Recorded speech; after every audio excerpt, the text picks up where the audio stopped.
Hello students, under the aegis of Om Gurukul academy मैं अनुभव तिवारी आपके लिए आज प्रोनाउन का तीसरा और आखिरी लेक्चर लेकर के आया हूं। तो बच्चों, पिछले लेक्चर में हम लोग रिलेटिव प्रोनाउन पढ़ रहे थे और रिलेटिव प्रोनाउन में जो हम लोगों ने डिफरेंस सीखा था, सबसे पहली बात जो हमने रिलेटिव प्रोनाउन में सीखी थी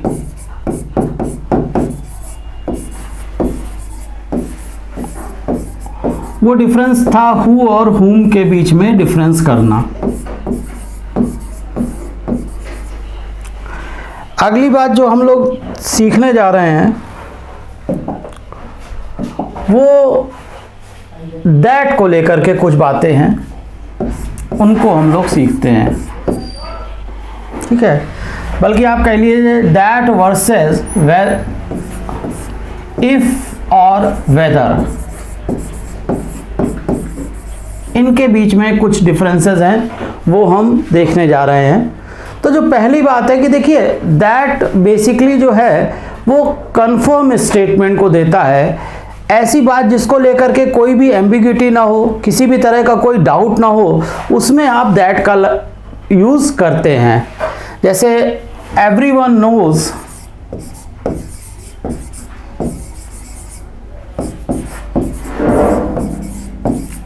that the sun rises in the east.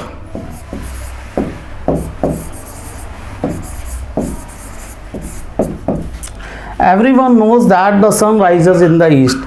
अब ये देखिए कि जो क्लॉज है the sun rises in the east, ये एक डेफिनेट स्टेटमेंट है, ये एक कंफर्म स्टेटमेंट है, इसमें किसी तरह की भी कोई एम्बिग्यूटी नहीं है। अगर किसी तरह का कोई डाउट नहीं है, कोई एम्बिग्यूटी नहीं है, तो रिलेटिव क्लॉज जो है वो दैट से स्टार्ट करना सेफ होता है। लेकिन अगर यहीं इफ प्रिंसिपल क्लॉज, ये रूल देखिएगा, if principal clause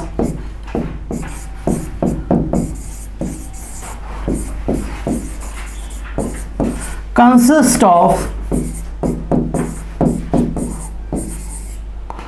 if principal clause consists of words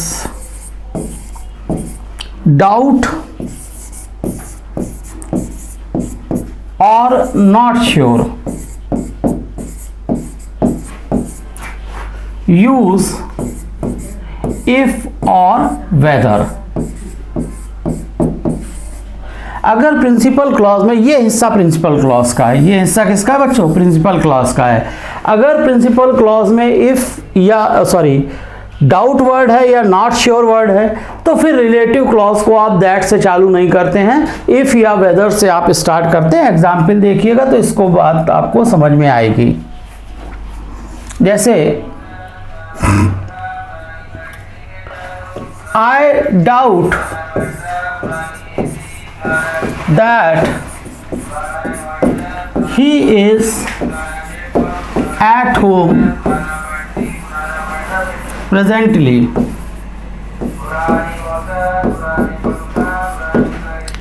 मुझे शक है कि इस समय वो घर पर है, आई डाउट। अब डाउट है तो प्रिंसिपल क्लॉज जो सबऑर्डिनेट क्लॉज है, जो प्रिंसिपल क्लॉज में अगर डाउट है तो सबऑर्डिनेट क्लॉज जो है वो दैट से स्टार्ट नहीं होती, इफ या वेदर से स्टार्ट होती है। तो आई डाउट इफ या वेदर लगा लीजिए, he is at home presently.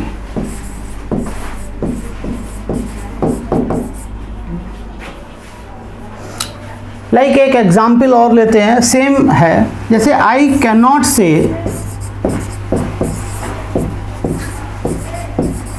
That he will come, that he will come.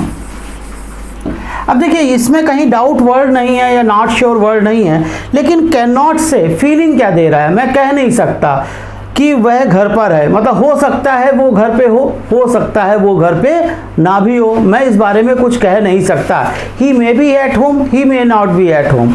तो सेंस तो वही आया ना, भले ही एग्जैक्ट मीनिंग, एग्जैक्ट वर्ड जो है वो आपने यूज़ नहीं किया, लेकिन अगर डाउट वर्ड है या डाउट का मीनिंग कैरी होता है तो प्रिंसिपल क्लॉज में तो रिलेटिव क्लॉज जो है वो दैट से स्टार्ट नहीं होनी चाहिए। तो अगेन से कि आई कैन नॉट से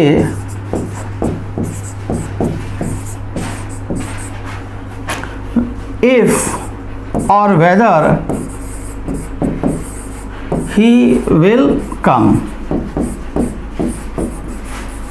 बात अच्छे से समझ में आ गई कि अगर प्रिंसिपल क्लॉज में डाउट शब्द है या नॉट श्योर शब्द है या उस तरह का कोई भाव है तो रिलेटिव क्लॉज को आप दैट से स्टार्ट नहीं करेंगे, इफ़ या वेदर से स्टार्ट करेंगे।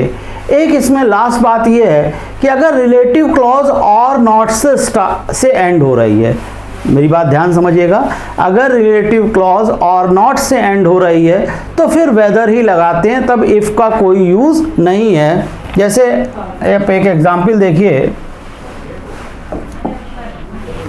I don't care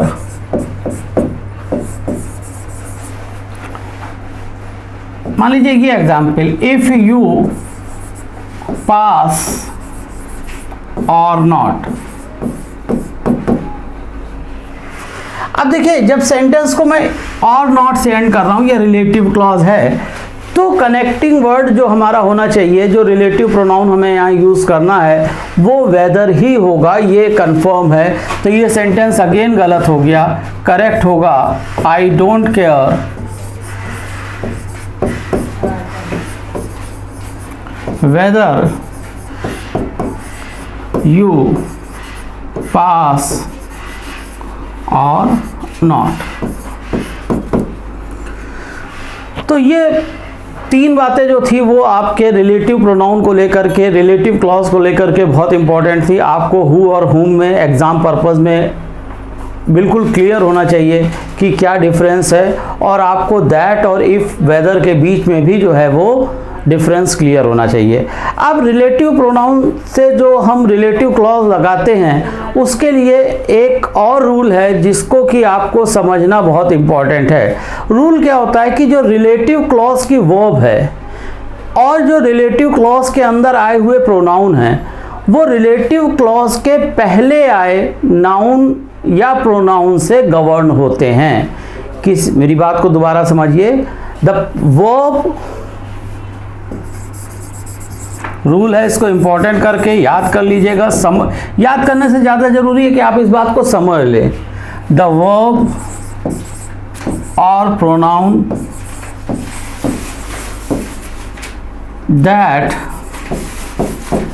comes in a relative clause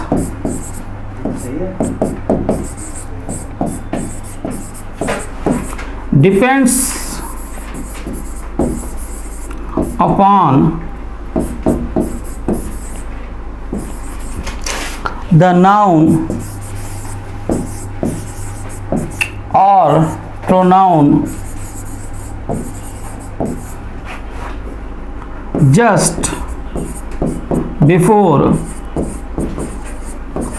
relative pronoun।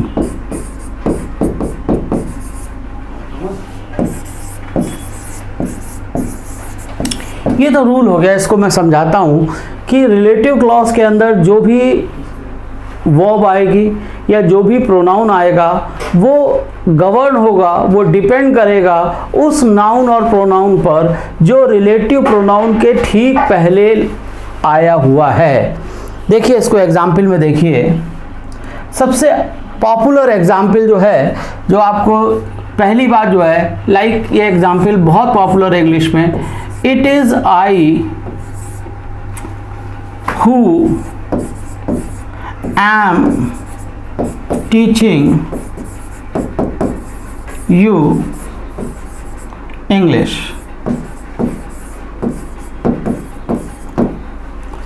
तो यहाँ पर आप क्वेश्चन समझिए कि मैंने कहा कि यहाँ पे एम का यूज़ क्यों हुआ, यहाँ पर एम का यूज़ क्यों हुआ, इस बात को हमको समझना है।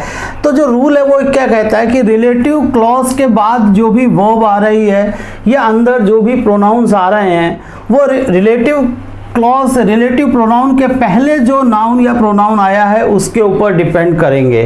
तो it is I who am teaching you English, who is teaching you English नहीं होगा, क्योंकि ये जो वर्ब है वो डिपेंड कर रही है कि रिलेटिव क्लॉज के पहले कौन सा नाउन और प्रोनाउन आपने यूज़ किया है। यहाँ पर मैंने आई यूज़ किया है, तो आई की जो वर्ब है वो एम होती है, वो इज़ नहीं होती है। ये बहुत अच्छा पॉइंट है।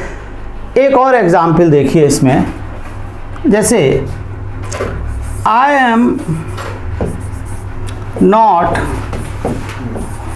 one of those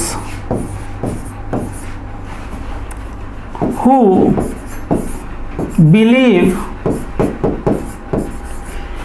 या believes, राइट ऑप्शन हम लोग चुनेंगे। I am not one of those who believe or believes everything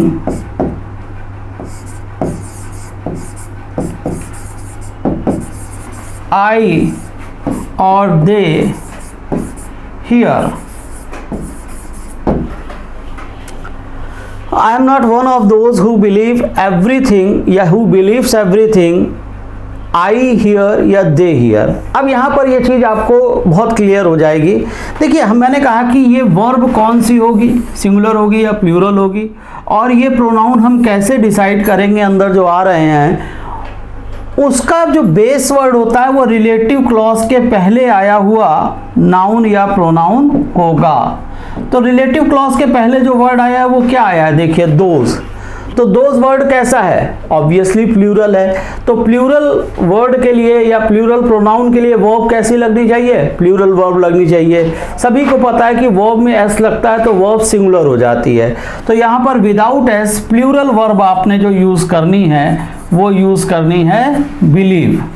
तो दोज हु बिलीव एवरीथिंग। अब देखिए यहाँ पर जो आपका प्रोनाउन आएगा उसका भी जो बेस है वो दोज ही है।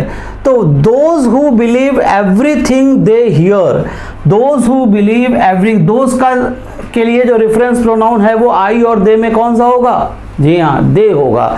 तो those who believe everything they here ये करेक्ट होगा, आई यहाँ पर इनकरेक्ट हो जाएगा।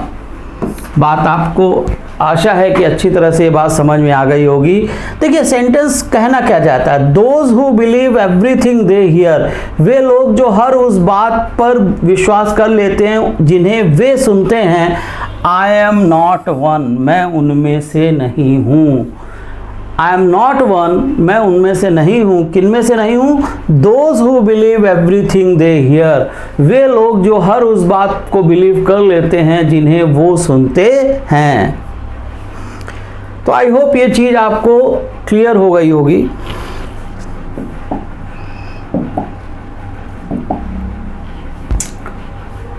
एक पॉइंट और हम पीछे से लेकर के समझते हैं। पिछली बार हम लोगों ने ऑब्जेक्टिव प्रोनाउन और पजेसिव एडजेक्टिव को लेकर के थोड़ा सा डिस्कस किया था।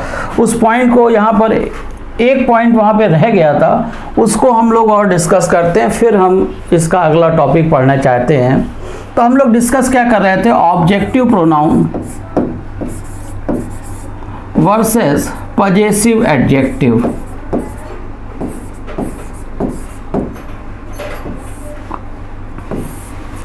ठीक है, यहाँ पे जो मैंने आपको रूल बताया था कि अगर कोई प्रोनाउन जो है वो वर्ब या प्रेपोजिशन के बाद आ रहा है तो उसको ऑब्जेक्टिव होना चाहिए। लेकिन इसी के साथ में एक और बात बताई थी कि अगर कोई वर्ब की आईएनजी फॉर्म बनी है तो उसके पहले जो वर्ड आता है वो पजेसिव एडजेक्टिव आता है। मैंने कहा था डाउट ये होता है कि अगर ये दोनों केस एक साथ लाए कर जाएं, ये दोनों सिचुएशन एक साथ पड़ जाएं, तो हम किस रूल को सही और किस रूल को गलत मानेंगे। तो मैंने आपको कहा था कि मोस्ट ऑफ द केसेस में हम पजेसिव एडजेक्टिव को ही वैल्यू देते हैं। जैसे एग्जाम्पल दिया था कि माई वाइफ हेट्स मी या माई स्मोकिंग। और यहाँ आपको बताया था कि देखिए ये है वर्ब, और इस वर्ब को लेकर के आपको ऑब्जेक्टिव प्रोनाउन लगाना चाहिए, जबकि वहाँ पर वर्ब की आईएनजी फॉर्म है और उसके पहले पजेसिव एडजेक्टिव लगाना चाहिए। अब इन दोनों में अगर हम कंपैरिजन करते हैं, सेंटेंस का मीनिंग देखते हैं, तो मैंने बताया था कि ये माई जो है वो यहाँ पर एप्रोप्रिएट है। My wife hates my smoking, मेरी पत्नी को चिढ़ है मेरे सिगरेट पीने से, ठीक है। लेकिन हमेशा ऐसा होगा, मैंने कहा था ऐसा नहीं है, कुछ एक वर्ब ऐसी हैं जिसमें कि ऐसा नहीं भी हो सकता है। जैसे एक एग्जाम्पल देखिए, I found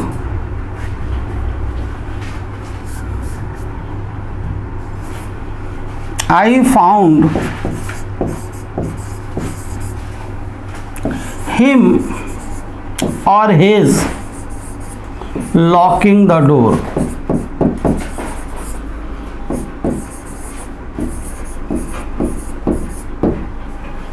I found him या his locking the door। अब देखिए यहाँ पर आप क्या कहना चाहते हैं कि मैंने पाया उसे दरवाज़ा बंद करते हुए, और हिज माने उसका हो गया, मैंने पाया उसका दरवाज़ा बंद करते हुए या मैंने पाया उसे दरवाज़ा बंद करते हुए। तो बड़े ऑब्वियस सी बात है कि ये बात बिल्कुल समझ में आ रही है, मैंने पाया उसे दरवाज़ा बंद करते हुए। तो I found him locking the door. अब इस सिचुएशन में भले ही आगे वर्ब की आईएनजी फॉर्म थी और उसके पहले पजेसिव एडजेक्टिव का क्लेम बनता है, लेकिन यहाँ पर मीनिंग जो है वो किससे कैरी हो रहा है, मीनिंग जो है वो ऑब्जेक्टिव प्रोनाउन से कैरी हो रहा है। तो ये बात आपको सिचुएशनली डिसाइड करनी पड़ेगी कि ऐसी सिचुएशन में जब आप फंसते हैं तो ऑब्जेक्टिव प्रोनाउन आपको मीनिंग दे रहा है या पजेसिव एडजेक्टिव सेंटेंस को प्रॉपर मीनिंग दे रहा है। मोस्ट ऑफ द टाइम में पजेसिव एडजेक्टिव ही प्रॉपर मीनिंग देता है, लेकिन सर्टेन केसेस में ऑब्जेक्टिव प्रोनाउन भी मीनिंग देता है। खास तौर पर अगर प्रिंसिपल क्लॉज में ये जो सेंटेंस है, अगर जो वर्ब्स हैं वो फाउंड हो, नोटिस हो, सी हो, तो उस केस में ऑब्जेक्टिव प्रोनाउन की पॉसिबिलिटी ज़्यादा होती है। कोई भी कंफर्म रूल नहीं है, फाइनली आपको डिपेंड करना पड़ेगा कि what exactly you wish to say. लेकिन ये बात आप अपने दिमाग में रख सकते हैं कि मोस्टली जो है वो पजेसिव एडजेक्टिव आता है, लेकिन अगर वर्ब फाउंड है, नोटिस है, सी है, हियर है, इस तरह की वर्ब है, तो एक बार ऑब्जेक्टिव प्रोनाउन के क्लेम को भी आप देख लें, और अगर ऑब्जेक्टिव प्रोनाउन से बेटर मीनिंग मिल रहा है तो डेफिनेटली ऑब्जेक्टिव प्रोनाउन ही वहाँ पर सही होगा। तो ये बात पिछले टर्न की थी जो वहाँ पर उस वक्त इतनी क्लियर नहीं हो पाई थी, तो आज मैंने इसको पूरा कर लिया। जो लोग कंटिन्यूएशन में ये वीडियो देख रहे हैं वो इसको समझ सकते हैं। चलिए अगला टॉपिक लेते हैं, इसी से जुड़ा हुआ, प्रोनाउन से ही जुड़ा हुआ टॉपिक है क्वेश्चन टैग।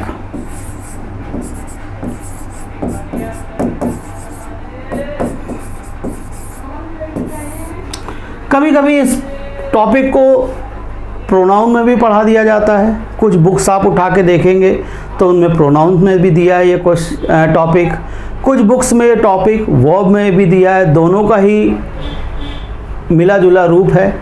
तो फिलहाल हम लोग इसको प्रोनाउन में पढ़ रहे हैं, तो आप इसको देखिएगा। और ये बहुत ही इंपॉर्टेंट क्वेश्चन है। क्वेश्चन टैग का कंसेप्ट बहुत इंपॉर्टेंट कंसेप्ट होता है। आप पिछले पेपर्स को उठा करके देखिएगा तो आपको समझ में आएगा कि जैसे मेंस के हैं कि अगर 20 एरर के क्वेश्चन हैं तो उसमें एक क्वेश्चन टैग मिल ही जाता है आपको। तो बिल्कुल नेग्लेक्ट नहीं करें, ध्यान से इस चीज़ को पढ़ें। देखिए पहले एक बेसिक समझिए कि हम क्वेश्चन टैग को यूज़ क्यों करते हैं। आपने कई बार देखा होगा कि लोग सेंटेंस, होता क्या है कि अपनी सेंटेंस को बोलते हैं और लास्ट में इजंट इट ऐसा कुछ बोल देते हैं, इजंट इट, इजंट सो, ऐसा कुछ बोल देते हैं। तो ये जो छोटा सा हिस्सा पीछे लगता है उसे हम इंग्लिश में कहते हैं कि क्वेश्चन टैग है। तो सबसे पहले तो हम लोग ये समझने का प्रयास करते हैं या इसके पीछे के कंसेप्ट को समझते हैं कि why question tags are used in a sentence. तो question tags are used in affirmative sentences और इन अ नेगेटिव सेंटेंसेस। पहली बात जो आपको याद रखनी है, जो पॉइंट टू रिमेंबर है, पीटीआर पॉइंट है, पॉइंट टू रिमेंबर है, वो पहली बात आप याद रखेंगे, we use question tag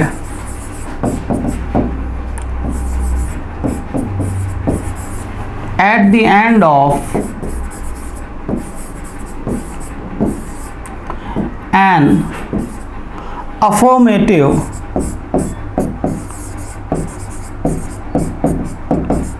or negative sentence। हम किसी अफर्मेटिव या नेगेटिव सेंटेंस के लास्ट में के लास्ट में हम क्वेश्चन टैग लगाते हैं। We don't use question tag या कोई मतलब ही नहीं बनता क्वेश्चन टैग यूज़ करने का अगर आपका सेंटेंस ऑलरेडी निगेटिव है।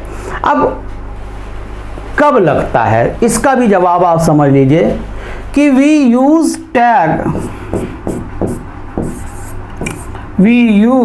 Question tag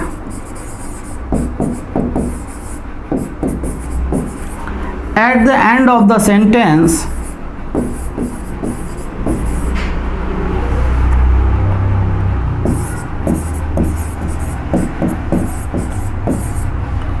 if we want others to react on it।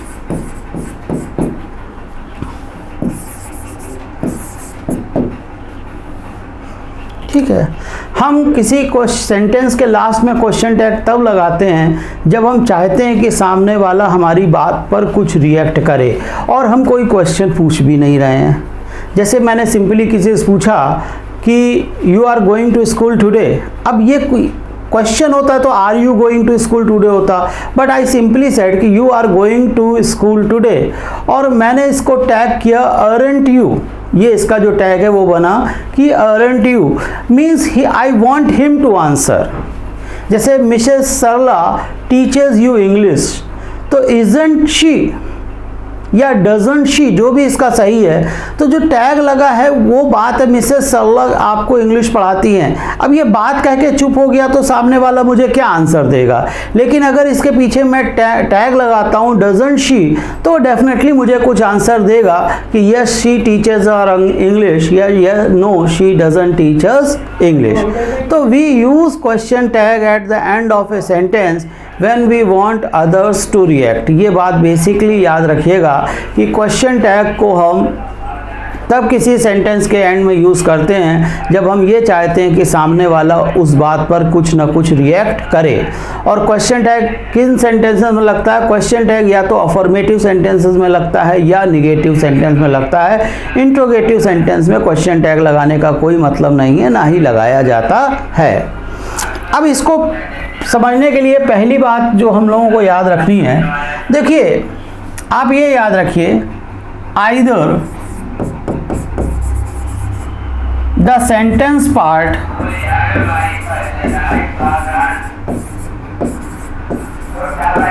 और द टैग पार्ट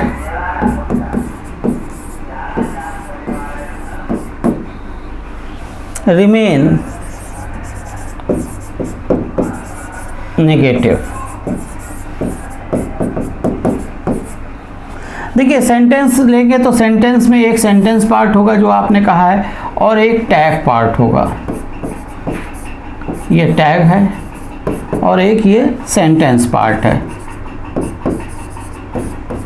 तो ये याद रखिएगा, अगर सेंटेंस अफर्मेटिव है तो टैग पार्ट निगेटिव होगा और अगर सेंटेंस निगेटिव है तो टैग पार्ट अफर्मेटिव होगा।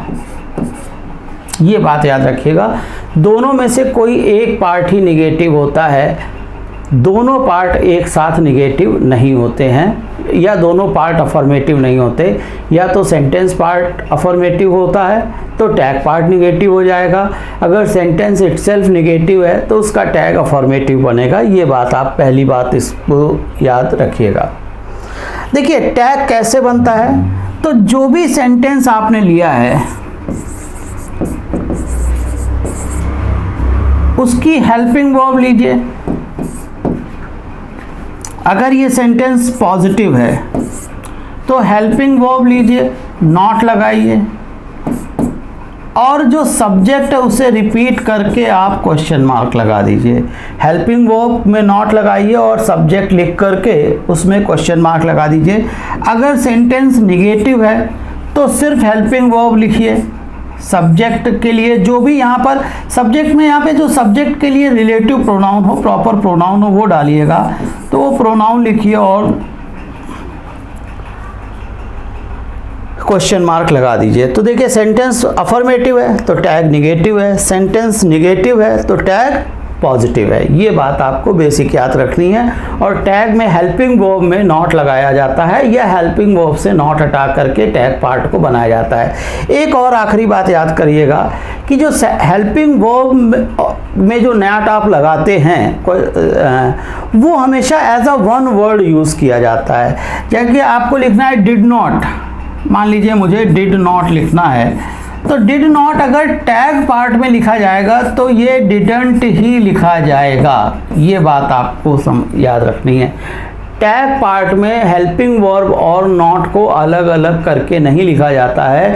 टैग पार्ट में हेल्पिंग वर्ब को हमेशा नॉट के साथ क्लब कर दिया जाता है। ये एक और इन्फॉर्मेशन है जो आपको माइंड में कैरी करनी चाहिए। जैसे मुझे विल नॉट लिखना है तो विल नॉट का शॉर्ट फॉर्म जो है वो ही लिखा जाएगा और वो वोंट होता है।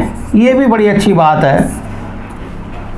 मैंने कई बार अपनी पढ़ाई के समय क्लास में देखा है कि बच्चों को ऐसा भ्रम रहता है कि वोंट जो है वो वुड नॉट का शॉर्ट फॉर्म है। नहीं, वोंट जो है वो विल नॉट का शॉर्ट फॉर्म है।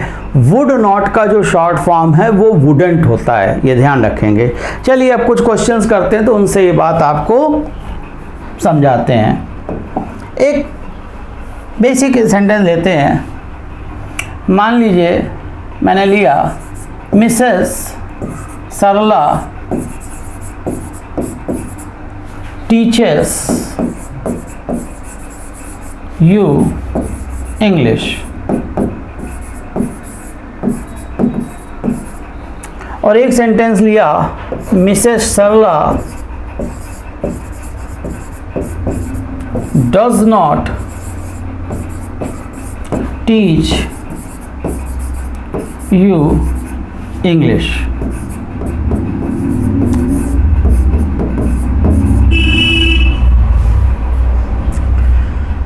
अब दोनों सेंटेंसेस में मुझे टैग लगाना है, तो टैग लगाने के लिए सबसे पहले आप अफर्म हो कि कौन सा टेंस आप यूज़ कर रहे हैं। तो ऑब्वियस सी बात है, सबको समझ में आ गया कि Mrs Sarla teaches you English में टीचर्स यानी कि वर्ब में एस लगाए, हम प्रेजेंट इंडेफिनिट टेंस यूज़ कर रहे हैं। प्रेजेंट इंडेफिनिट टेंस की हेल्पिंग वर्ब क्या होती है? डू या डज होती हैं। ठीक है, चलिए बढ़िया। अब सेंटेंस कैसा? अफर्मेटिव है, तो इसका टैग कैसा बनेगा? निगेटिव बनेगा। तो हेल्पिंग वर्ब से निगेटिव बनाइए डजंट, और जो भी यहाँ पर नाउन है उसका आप प्रोनाउन जो है वो प्रॉपर यूज कर लीजिए।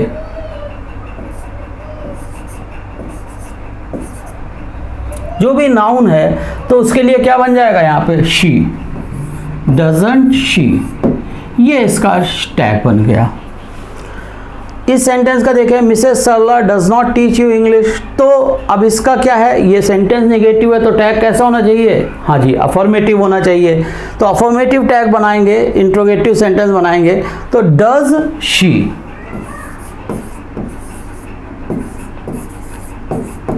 बस इतनी बात है, कुछ भी आपको नहीं करना है। सेंटेंस में क्या लिखा है, क्यों क्या नहीं लिखा है, इससे कोई मतलब नहीं है।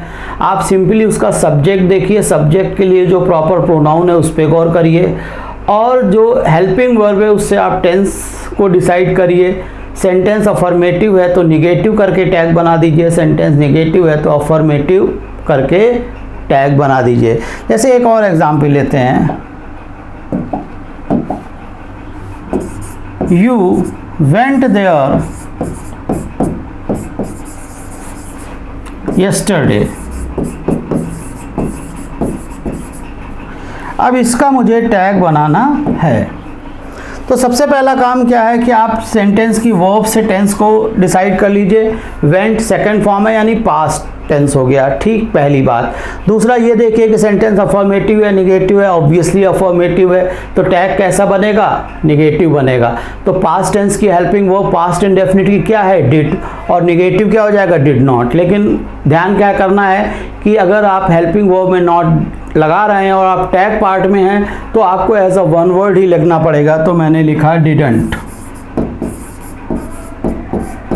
ठीक। अब जो सब्जेक्ट है उसका प्रॉपर प्रोनाउन लिखिए। अगर यहाँ पर राम होता, श्याम होता, मोहन होता तो उसके लिए ही आ जाता है। जब प्रोनाउन दिया ही है तो कोई प्रॉब्लम ही नहीं है। इसके लिए जो प्रोनाउन है वो यू के लिए यू ही हो जाएगा। तो टैग इसका हो जाएगा डिडंट यू। अब देखिए कहाँ पर गलती होती है या एक आध कौन सी ऐसी बातें हैं जो आपको याद रखनी है। ये सेंटेंस आप जब एग्ज़ाम में आता है तो मैंने देखा है कि अक्सर बच्चे गलती कर जाते हैं। जैसे मैंने सिंपली लिखा कि आई हैव ए कार, और इसका एक टैग बनाना है मुझे। आई हैव ए कार का एक टैग मुझे बनाना है। तो अधिकतर स्टूडेंट्स के दिमाग में क्या होता है, हैव ए कार है तो हैवेंट कर देते हैं और आई कर लिया। तो देखिए सेंटेंस है आई हैव ए कार और टैग इसका क्या बना दिया, हैवेंट आई। अब यहाँ पर जो गड़बड़ी क्या होती है कि मोस्ट ऑफ द स्टूडेंट जो कि नए हैं उन्हें एकदम से जब आप बोलते हैं कि आई हैव ए कार कौन सा टेंस है तो हैज हैव याद आता है कि हेल्पिंग वर्ब है, प्रेजेंट परफेक्ट टेंस है। लेकिन हैज हैव यहाँ पर ऐसा मेन वर्ब यूज हुआ है। तो आई हैव ए कार में ये प्रेजेंट इंडेफिनिट टेंस है। इसका निगेटिव अगर आपसे कोई पूछे कि आई हैव ए कार का निगेटिव क्या बनेगा तो ये मत बना दीजिएगा कि I have not a car. इसका निगेटिव बनता है I don't have a car. एक और निगेटिव बन सकता है आई हैव नो कार। जब वो पढ़ेंगे तो हम इन दोनों सेंटेंसेस के बीच में कंपेयर करके बताएंगे कि I don't have a car में और आई हैव नो कार के बीच में क्या डिफरेंस क्रिएट होता है। फिलहाल आप यहाँ पे ये समझ गए कि आई हैव ए कार ये है प्रेजेंट इंडेफिनिट टेंस। तो इसका जो हेल्पिंग वर्ब है वो डू नॉट या डज नॉट होगी, आई के लिए डू नॉट होगी। तो ये इसका टैग नहीं बनेगा, ये होएगा डोंट आई। तो पहली बात आपको ये याद रखनी है कि आई हैव ए कार का जो टैग बनता है वो डोंट आई बनता है। इस तरह से कोई भी पैरेलल सेंटेंस है और अब आप इसको लॉजिकली कनेक्ट भी कर सकते हैं। अगली बात समझते हैं, आई एम। कोई भी स्टूडेंट है, कोई भी सेंटेंस ले लेते हैं जो आई एम से बनता है।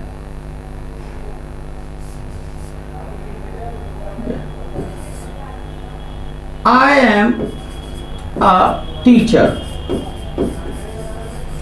तो अगर हम पिछली बात को गौर करें तो इसका क्या टैग बनना चाहिए, इसको आप अलग से याद रखिएगा कि आई एम का जो टैग है वो अरंट आई बनता है। ये पॉइंट टू रिमेंबर है। गलत इसमें क्या होगा, मैं गलत लिख रहा हूं जो कि नहीं होने चाहिए। एक एमेंट आई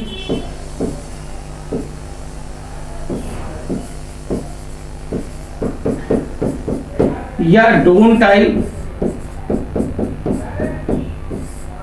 ये दोनों गलत हैं। ये बात अलग से याद रखिएगा।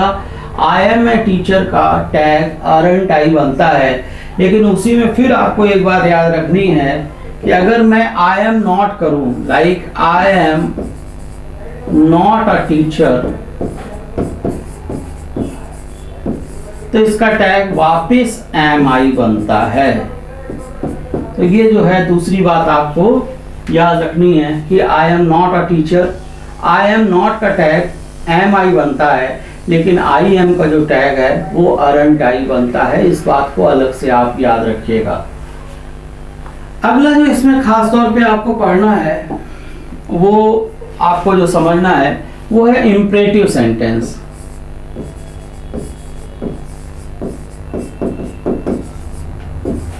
का tag.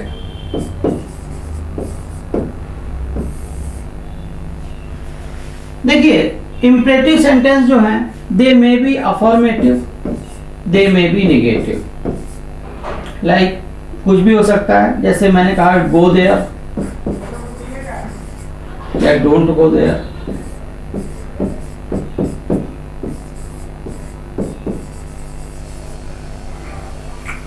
Open your book at page 10 या don't open your book at page 10, कुछ भी हो। अगर इंपरेटिव सेंटेंस अफर्मेटिव है या अफर्मेटिव है, पहले अफर्मेटिव की बात करते हैं। तो इंपरेटिव सेंटेंस अगर अफर्मेटिव है, निगेटिव के भी हम बात नहीं कर रहे, अगर इंपरेटिव अफर्मेटिव है तो वोंट यू या वोंट यू बनेगा आपका, विल नॉट यू। ये बात ध्यान रखिएगा, किसी भी तरह का अफर्म का सेंटेंस हो, अगर वो अफर्मेटिव है तो वोंट यू या विल यू भी, हाँ जी ये भी इसको जोड़ लीजिए, विल यू या वोंट यू, ये इसके दो टैग पॉसिबल हैं अफर्मेटिव सेंटेंस के। कोई फर्क नहीं पड़ता कि क्या लिखा है, कोई फर्क नहीं पड़ता कि सेंटेंस में क्या लिखा है। अगर कोई अफर्मेटिव सेंटेंस है तो विल यू या वोंट यू इसका क्वेश्चन टैग बनेगा। और अगर कोई अफर्मेटिव सेंटेंस नेगेटिव है, जैसे डोंट गो देयर,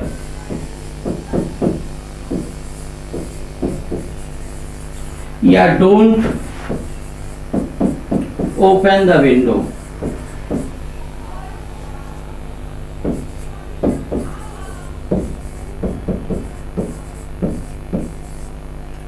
तो कोई भी कोई भी इंपरेटिव सेंटेंस जो नेगेटिव होगा उसका टैग विल यू बनेगा।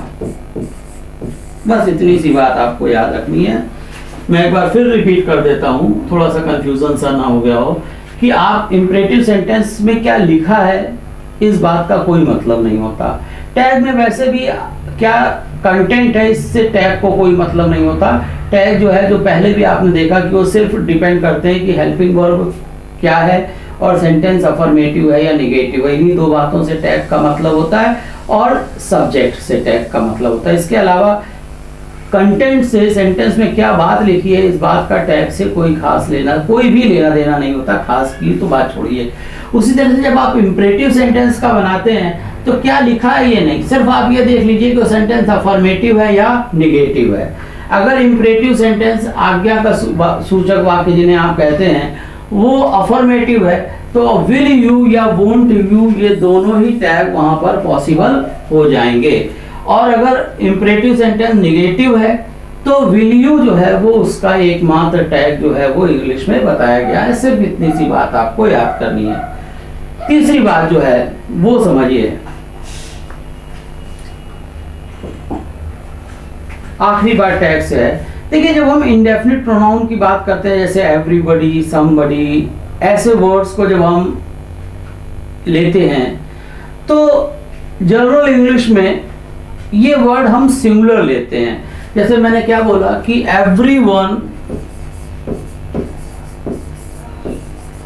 इज डूइंग हिज वर्क, दो बात करें। इंडेफिनिट प्रोनाउन है everyone, everybody, someone, somebody, no one, nobody, none, ये जितने भी होते हैं, एवरीथिंग, समथिंग, इनको इंग्लिश में हम लोग क्या बोलते हैं, ये इंडेफिनिट प्रोनाउन है। तो indefinite pronoun are usually treated as singular. और अगर हम उसके लिए प्रोनाउन की बात करें तो मैस्कुलिन जेंडर सिंगुलर प्रोनाउन जो है वो उनको रिफर करता है। तो जो सेंटेंस बनता है everyone is doing his work, ठीक, यहाँ पर बात क्लियर हो गई। अब सिर्फ टैग में इंडेफिनिट प्रोनाउन को प्लूरल ट्रीट किया जाता है, ये अलग से याद रखिएगा। जैसे मैंने सेंटेंस बोला everyone knew it, everyone knew it, तो पहले तो आपने टेंस डिसाइड किया कि कौन सा टेंस है, तो पास्ट इंडेफिनिट है, तो टैग पार्ट क्या होगा, डिडंट। ठीक जी। और एवरीवन के लिए आपको प्रोनाउन लिखना पड़ेगा, तो ही मत लगाइएगा यहां पर, डिडंट दे, बस। यहां पर कभी कभी क्लास में बच्चे ऐसा पूछते हैं कि नोज इट लिखा हो तो क्या करेंगे, तो उसके बारे में ग्रामर साइलेंट हो गई है। मैं आपको बताऊं, आप कोई भी बुक रिफर करेंगे तो ये बात के कोई भी बात नहीं बोलते हैं। अगर नोज है तो ऑब्वियसली आपको ही करना पड़ेगा, लेकिन ये जब भी रूल आता है तो हमेशा पास्ट टेंस की वर्ब को दे करके लिया जाता है, क्वेश्चन पूछा जाता है। और जब पास्ट टेंस की वर्ब आपको दे रखी है तो आपको ये याद रखना है कि एवरीवन या एवरीबॉडी के केस में दे को यूज करेंगे। बाकी कोई केस पूछा नहीं जाएगा किसी बुक में, उसका कोई एटलीस्ट जो बुक्स का यहाँ पे अवेलेबल है उनमें उनके बारे में कोई बात नहीं की गई है, तो उसके बारे में आप बिल्कुल चिंता ना करें। आप बस ये याद रखिएगा एवरीवन या एवरीबॉडी के साथ सेकंड फॉर्म हो तो डिडंट दे बनेगा।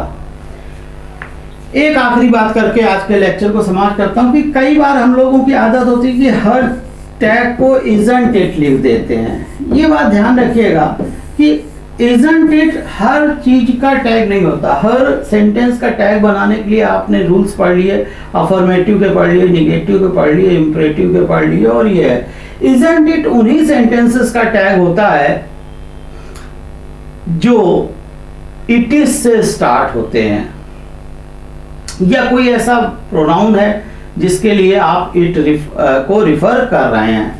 जैसे अगर मैंने कहा कि it is working very well, तो it is working very well, इसका टैग क्या बनेगा, तो इसका बनेगा इजंट इट।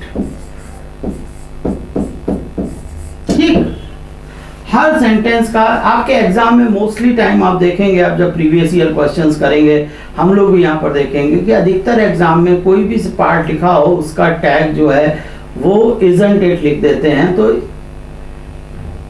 इजंट इट सबका टैग नहीं होता। जो सेंटेंस इट इज से स्टार्ट हो रहे हैं, या मान लीजिए एवरीथिंग लिखा होता है, या यहाँ पर एवरीथिंग लिखा होता, तो एवरीथिंग का भी जो रिलेटिव प्रोनाउन है, तो it is working very well या everything is working very well, इस सेंटेंस में ही जो इसका टैग होगा वो इजंट इट होगा। बाकी सब सेंटेंसेस का टैग नहीं होता इजंट इट। और लास्ट बात, एक बात कभी कभी ये होता है कि दो से पार्ट सेंटेंस के दिए हैं और लास्ट में टैग लगाना है। सेंटेंस में दो पार्ट दिए हैं, मैं एक एग्जांपल दूं आपको समझ में आएगा। If you meet my sun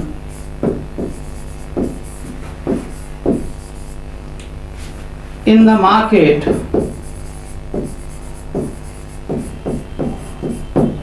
tell him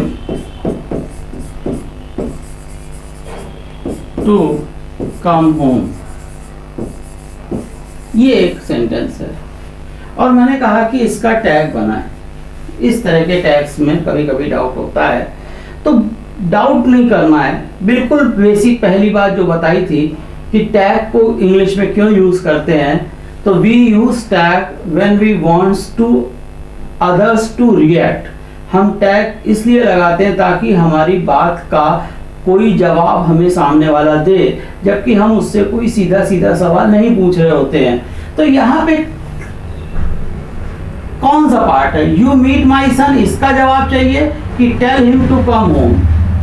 जाहिर सी बात है, हमें जवाब चाहिए कि अगर तुम मिलोगे तो ठीक है, नहीं मिले तो कोई बात ही नहीं है, लेकिन उसको बता देना कि वो घर जाएगा, तो ये बात का जवाब चाहिए कि बता दोगे कि नहीं बता दोगे। तो जाहिर सी बात है कि हमें टैग किस पे लगाना पड़ेगा, टैग इस क्लॉज पे लगाना पड़ेगा जिसका रिएक्शन हम चाहते हैं। तो tell him to come home के लिए टैग क्या बनेगा बताइए। ये इम्परेटिव सेंटेंस हो गया, वोंट यू या विल यू भी यहाँ पर अभी आपने आपको बताया है, वोंट यू या विल यू भी यहाँ पर करेक्ट हो सकता है। तो ये जो था, this was all about pronoun. We have covered almost every section of every type of question that are usually asked in examination.